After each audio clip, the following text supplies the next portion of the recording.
j'en vois trois que chacun, je pense, peut percevoir. Parce qu'on pourrait dire beaucoup de choses, mais il y en a trois, tout le monde peut le voir, ça.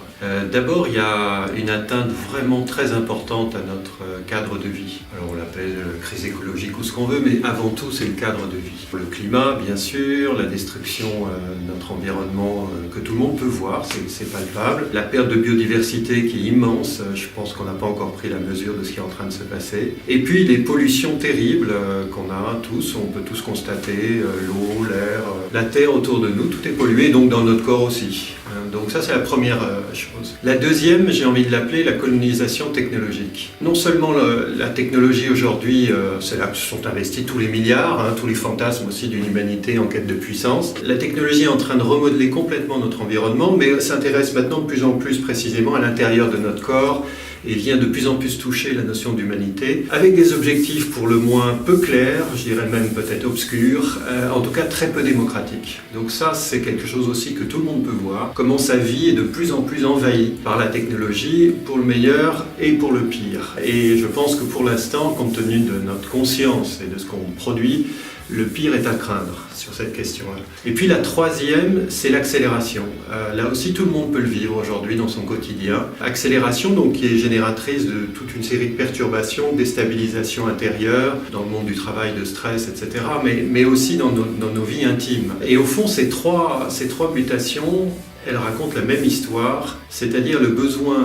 d'un changement radical de conscience, moi je dirais d'une dilatation de la conscience, qui va nous amener à peut-être nous rapprocher de l'humain. Si on reprend un peu ce que nous disait Sri Aurobindo, considérant l'être humain d'aujourd'hui comme le chaînon manquant entre le singe et l'homme de demain, on en est exactement là, c'est-à-dire dans cette recherche d'une conscience qui veut définir autre chose.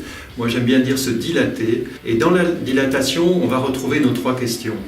On va retrouver la reconnexion avec la Terre, mais pas simplement dire que l'être humain est un être de nature, il est de culture et de nature bien sûr, mais de façon sensible, de façon tout à fait expérientielle, ressentir ce lien à la Terre qui nous unit, qui est vraiment la Terre-Mère, comme le disent beaucoup de traditions, qui est autre chose qu'un concept ou une représentation de nature écologique et scientifique. Ça, c'est la première chose, donc vraiment aller vers à la fois une reconnexion avec la Terre et puis bien évidemment une citoyenneté planétaire. Tout nous montre que c'est vers ça qu'il faut aller. La deuxième, par rapport à la technologie, on va être de plus en plus perturbé, de plus en plus envahi, et va se poser la question majeure, c'est qu'est-ce que c'est qu'être humain ?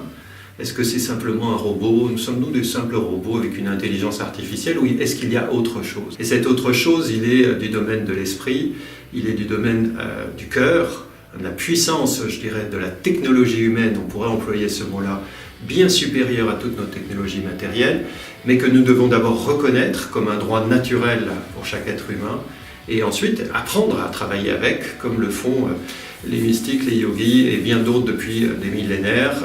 C'est tout simplement maintenant un droit démocratique pour que chacun puisse retrouver ce dont il a hérité en termes de capacité, en termes d'esprit et de cœur. Et puis le troisième, forcément, l'accélération nous oblige, là aussi, à regarder un peu plus à l'intérieur et à trouver le centre. Donc là encore, une histoire de conscience, retrouver un centre dans l'agitation, dans la perturbation, d'où toutes ces personnes qui aujourd'hui se mettent à méditer, ce qui est vieux comme le monde, on pourrait dire, mais peu importe, ça va devenir une pratique complète, totale, par nécessité, parce que sinon on ne survit pas. Voilà, trois critères, trois observations autour de la mutation, et une seule histoire, c'est l'aventure de la conscience qui se dilate, qui doit se dilater, sinon je ne sais pas ce qu'on deviendra comme espèce, peut-être ne survivrons-nous pas.